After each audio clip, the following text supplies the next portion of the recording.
you feel. He said, just sit down on the piano, record everything you come up with. Write down, if you can, the chords that you play. He said, but just play what you feel. And that's when that whole creative thing kind of birthed in. So you've got both. Yeah. Interesting. Now you notice his mic technique versus mine. Rodney's like this. He's like, It's old rap technique. Yeah. Make sure you hear it. When did you write your first song? You know what? I wrote my first song probably when I was like 7 years old. I wrote, you know, I used to write poems. And to me, a poem is nothing but a song without melody. So I would write poems, mainly to my mother.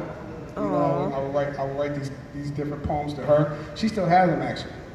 I bet. I would have them if I was your mother. I'd keep them. Yeah. Do you generally compose on piano still, or Every day. But that's your first place you start? Every day. I love it. You know what? I wish I could play the guitar. I kind of want to take guitar lessons now because I've been playing the piano my whole life and I compose everything on the piano.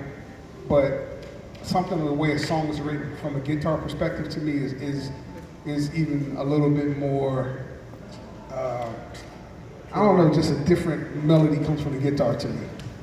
So I would love to play the guitar, or at least learn how to play it. So the answer to beats before melody is melody for you? Absolutely.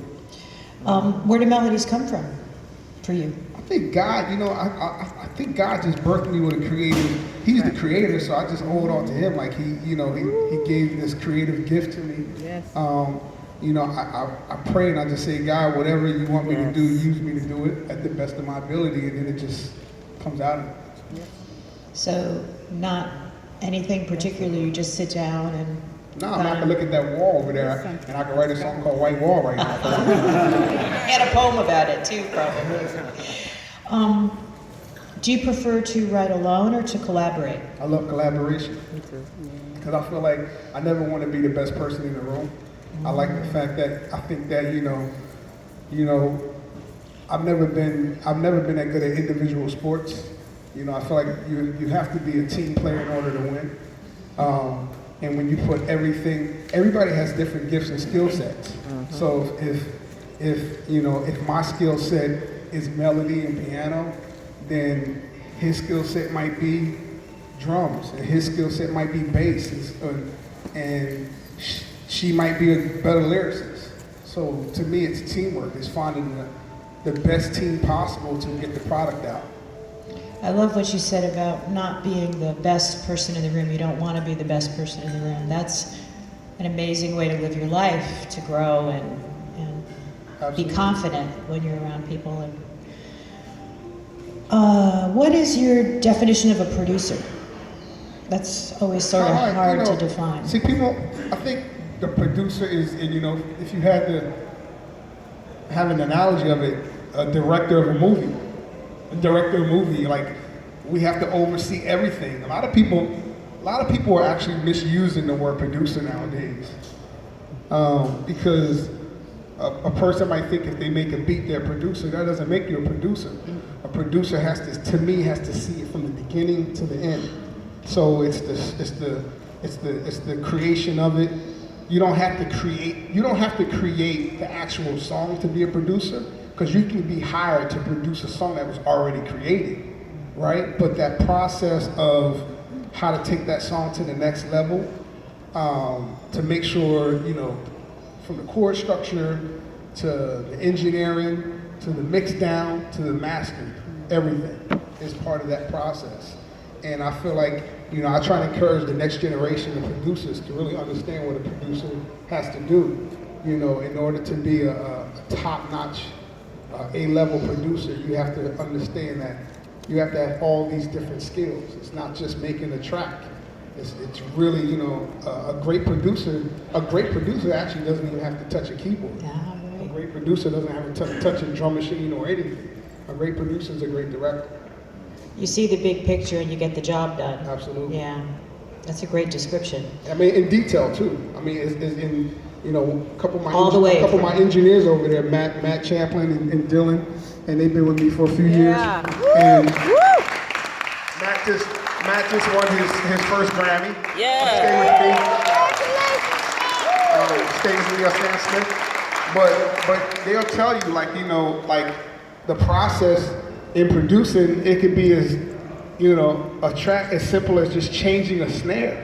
Like literally, you can have a whole song could be done in its entirety, and I could walk in and be like, snare's not right. We got to get that snare right. Change it. Let's try this snare. Let's try this snare until we get it to the sound. We did it yesterday, matter of fact, right? Sonically, till we get it right. I mean, that's part of production. It's called production value. So how did you become a producer? Teddy Riley. That's my next question. Yeah, Where I did don't want to take all the credit away from, like, my brother was a big influence too in my house, because he was doing a lot of local things and a lot of local projects, and I would listen to him making music, and that inspired me to want to be a producer. But when I got around Teddy Riley, I was 14 years old, and I had the opportunity to meet Teddy, and watching him work, and watching his drive and his desire is what made me really believe that I could make it. So what else did you learn from him besides drive and desire? I learned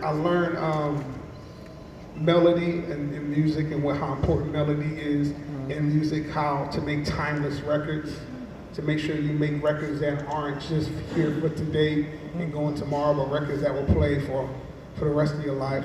I learned, I try to take something, whether it's the good or the bad. So if it's something that I feel that he might not have been doing right, then I look at that and say, okay, I'll make sure I never do that.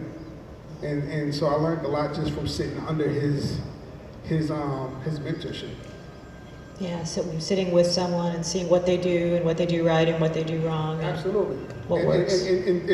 And bringing it into your own repertoire and learning how to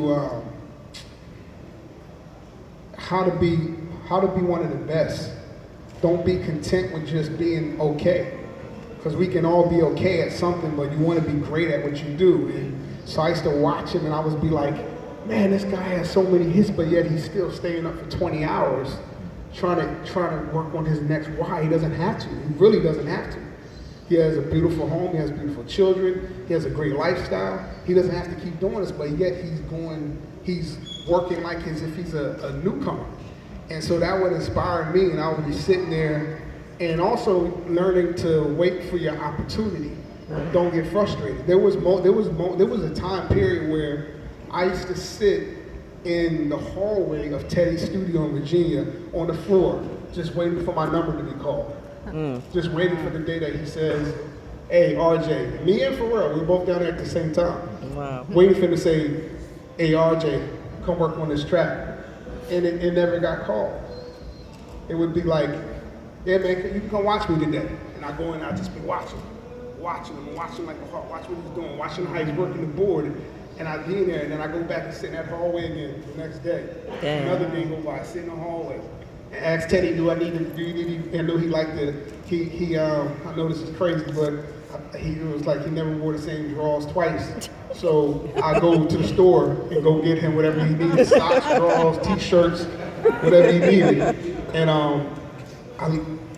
I wasn't an intern. He didn't call me an intern, but I felt that it was a need for me to be an intern.